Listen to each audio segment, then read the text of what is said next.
দাদা এই সারা বাংলা জুড়ে যে বাংলা বাঁচানোর ডাক দিয়েছে বামেরা, আদৌ কি বাংলাকে বাঁচানো যাবে? রাজনৈতিক মহলে তো প্রশ্ন উঠছে, বাংলা কি মরে গেছে নাকি যে বাংলাকে বাঁচাতে হবে? না, এখন যা অবস্থা এসে দাঁড়িয়েছে গোটা বাংলাটা তো প্রায় মৃতপ্রায় বলতে পারে। এবং এই বাঁচানোর দায়টা তো আমাদেরই নিতে হবে, যারা বামপন্থা বিশ্বাস করি, যারা বামপন্থী মতবাদে দীক্ষিত এবং শিক্ষিত হওয়ার চেষ্টা করি, প্রতি মুহূর্তে সমাজটাকে বিশ্লেষণ করি, তারা দেখতে পাচ্ছি যে গোটা বাংলা আজ একেবারেই অন্ধকারে নিমজ্জিত।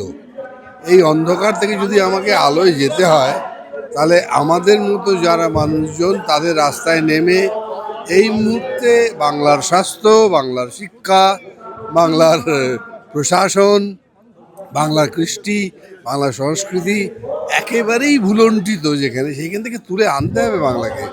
সেই কারণেই বাংলা বাঁচাও। আমাদের স্কুলগুলো সব উঠে যাচ্ছে, মাস্টারমশাই নেই, কলেজগুলোতে লেখাপড়া হয় না, শিক্ষক নিয়োগ নেই, চাকরিতে দুর্নীতি, কয়লাকাণ্ডে দুর্নীতি, নানান দুর্নীতি আকণ্ঠ নিমজ্জিত এই শাসক দল, এবং তার সঙ্গে দোসর জুটেছে আবার কিছু কিছু। তা এদের হাত থেকে তো বাঁচাতে হবে। এই বাংলা এই অবস্থা ছিল না, কলকারখানা নেই, কেন নেই, কি কারণে নেই সেটাও কেউ বলেন না। তাহলে এই অবস্থায় এসে দাঁড়ালো কিভাবে?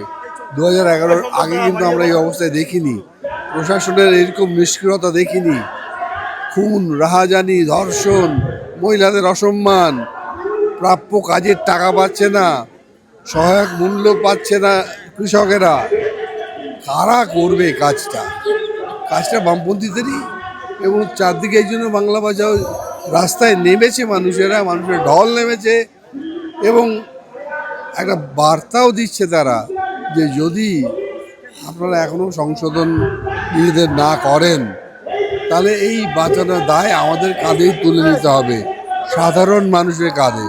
শ্রমিক, মেহনতি মানুষ, মধ্যবিত্ত, শিক্ষক, অধ্যাপক, কলকারখানায় যারা কাজ করেন, কৃষিতে যারা কাজ করেন, সর্বস্তরের মানুষকে নতুন করে আবার লড়াইয়ে শপথ নিতে হবে।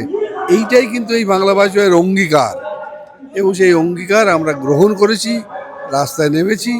আগামী দিনে আরও জোরদার লড়াই হবে।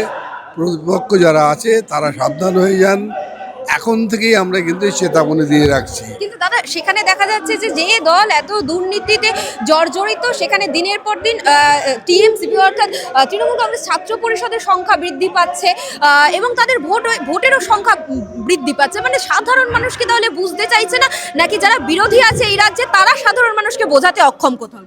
সাধারণ মানুষ বুঝতে পারে, সময় লাগে, একটা সময় লাগে, ন্যূনতম সময় তো দিতেই হয়। সাধারণ মানুষ এই মুহূর্তের হয়তো কিছু সুযোগ সুবিধাকে মনে করছে আগামী ভবিষ্যতের পাথেও, কিন্তু তারা তো এটা ভাবছেন না যে তাদের ভবিষ্যৎ প্রজন্ম আছে। এই মুহূর্তের কিছু লাভ ভবিষ্যৎ প্রজন্মকে একেবারে সর্বনাশের পথে ঠেলে নিয়ে যেতে পারে, এটা তারা হয়তো বুঝতে পারছেন না, অথবা বুঝতে পেরেও অসহায় বোধ করছেন।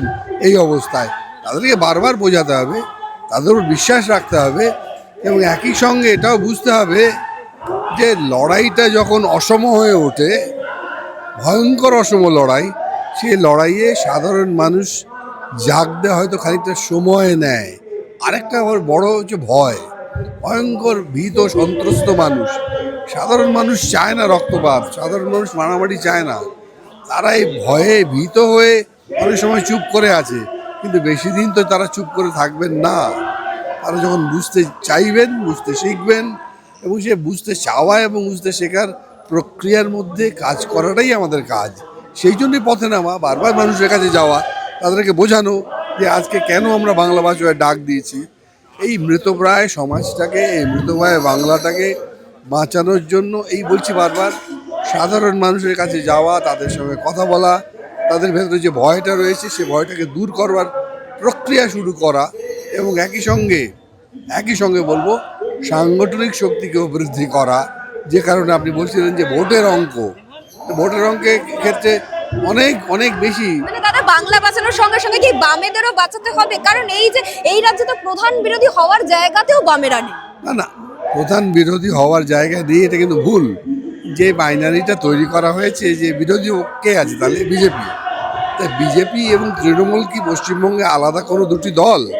আমার কখনো তা মনে হয়নি। তাদের কার্যক্রম, তাদের কর্মপদ্ধতি এবং তারা যেভাবে চলছেন তাদের কখনোই মনে হয়নি যে তারা দুটি আলাদা দল, একই সঙ্গে তারা চলছেন।